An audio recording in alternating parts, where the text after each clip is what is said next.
and then took her by the hand, and I started... Don't grab my hand.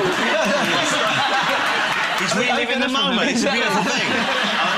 I started stumbling and, like, getting really nervous. I said to her, I want to make you the happiest man in the world. What? And she was like, what are you talking about? She thought you were going to pay for the operation. So, yeah, and then once I eventually got my words out, went down on one knee and opened the box and asked her to marry me. Wow, so it's like Deal or No Deal, really. Yeah. And of course she said... She didn't say yes straight away. What? First of all, she was jumping around and... Oh, that's OK. You know, excited, and she jumped on me. I said, well, yes, I know. She's like, yes, of course. So, you know... Oh. Man, that's so nice. OK, so you're sorted then? Yeah. That's done. OK, JB, you're in a relationship. Yes. OK, congratulations. So the two grown-up members over there, sorted out. You two young boys, what are we going to do about you? Well... Having too much of a good time, or what? It's important to have a good time. We're young. We're in a boy band. Yeah. We go and see lots of girls. You sing to them when you meet them? Absolutely. Listen, my mum's watching this. I can't stop. Oishe, pretend I'm a young lady. which is something I know you've done, OK? How would you sing me into the right mood? Sing you into the right mood? Wow. Yeah. Wow. Here's a challenge. Here's a challenge for you, if you choose to accept. Here we go. OK. I used to sing to girls, obviously, a lot when I was young. You still do? To get girls. I still sing to girls now. That hasn't changed. Is there a song that you wouldn't do? You don't do JLS songs, I would have thought. Of course. Well, of course. That's one. I bet you do an old school one. Yeah, I do. What do you do? What's an old school song you do? OK. Here we go. Here we go. The very first time that I saw your green eyes, your lips said hello and I said hi. Right then I knew you weren't the one. I was not the one. The Rizzle Kicks. Boys, can I ask you, is that the most disturbing thing you've ever seen? It was... I can't actually believe you just did that. That's why I said you weren't the one. Yeah, I know, he rescued it there. I said you weren't the one. I felt won over. I felt special and important and cared for. And then I was going to offer you a back rub. He's good at that. He's good at that, apparently. He used to do, like, massage. So, are you the ladies' man, then? Absolutely. Definitely. As long as you don't break any hearts and you're kind of a straight with people, there's nothing wrong with that. You know, you're a young man, you've got to enjoy your life. Yeah. That's it. I'm sweating here right now. He's crying because that's the vindication he's been waiting for. Before you go, you know, I know you've all done other things in the past. You've all done different jobs, hugely successful now, and I guess part of you, I mean, I suspect you're going to carry on for many years doing this. Yeah, you know, your big success, for a reason, is because you're a superbly talented group of young men. I think they're genuinely, for the best singers I've had on the couch here, and just a great group. I think you're tremendous. You know that, I hope. Thank you very much. But I know one day you might want to look in other things. You know, it might be solo careers, it might be writing, acting, directing. Some of you have done a bit of acting in the past as well. Yeah, a little bit. Now, two in particular have done some acting in the past. I know Marvin has done some acting in the past. Oh, and Ashton has done some acting in the past. What have you got? Well, which way should we go here?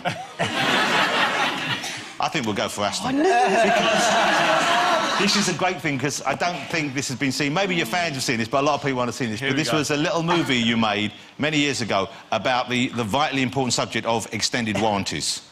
not you can... Yeah, here we go. So it certainly is a good idea to shop around for other quotes before signing up to a warranty. You really know your stuff, don't you? Well, I just wanted to learn some more, so I looked on the Consumer Direct website. Did you? Yeah, it's all on there. They certainly expect you to do a lot here, don't they? Getting you to do all that? Well, I was doing my homework, finding out about extended warranties. That's the first time you've done your homework. You want to watch out. He'll be after your job soon. I think we've got a young Robert De Niro right there. There you go. Yes. Look, don't take it personally. It's hard to make a subject like extended warranties that good. Sean, you couldn't have done any better with that, could you? No, it was good. Great to see you again, guys. Last time I saw you was on the Alan Carr New Year's Eve show, and you performed, and it was fabulous. You blew everyone away. I want you to come back here one week and play for me as well. Will you do that? Sure. Great. I would love to do that. Ladies and gentlemen, the fabulous JLS.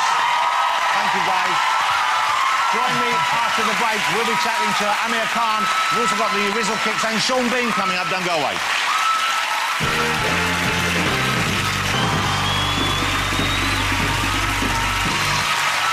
Welcome back to the show.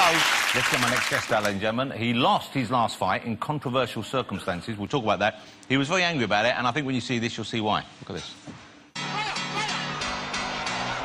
catches Peterson there. Get out my head. And a big right hand. How much of myself may blow. And again, another shot, a left hand. So high, but now I'm not. And another right hand. Forget about you. Wasted all my time on you. Every punch the left goal shakes Peterson to his boots. Khan finds a response. This is unbelievable stuff. And Khan's producing the better one. Great right hand. Peterson, who's in trouble. Please will you welcome Amir King Khan.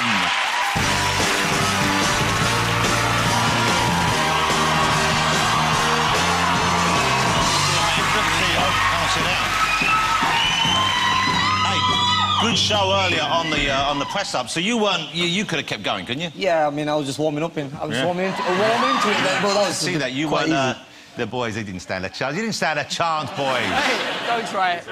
Don't try it. Hey, before we talk about your fabulous boxing career and all that, let's talk about the boxing story in the news this week, which is David Haye and Chisora, and this weird thing that happened, maybe it was at the press conference, wasn't it? It was at the press conference after the fight, and... David Haye hadn't been boxing?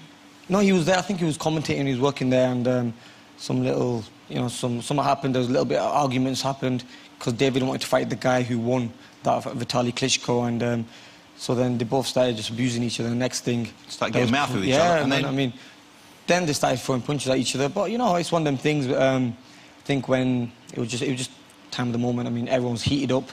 Chisora just got beat.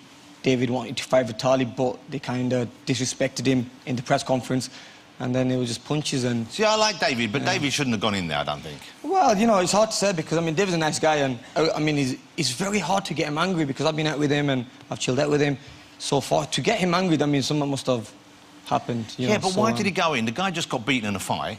You don't need another boxer coming out back going... or whatever he said. Words to that effect. Yeah, I'm sure Chisora was upset after that loss. He just lost. Any boxer who's just lost, I think... you've got to be a little bit... You know, you've got to cut the guy a bit of slack, haven't you? Yeah, I mean, I would have gone there. If I was David, I would not have gone there. Nor would I, nor would I. But, and next time I box, I'm not afterwards. I have great advice for you guys, because I love seeing the sport. I don't like seeing people hurt, but I love seeing the sport. But you're not someone who gets involved in that kind of trash talk outside of the ring, are you? No, never. You know, it's only happened once when I was in New York. Paulie Malignaggi, I was fighting, and then at the weigh-in, when we was head-to-head, he just kept pushing his head against me, and I pushed him away.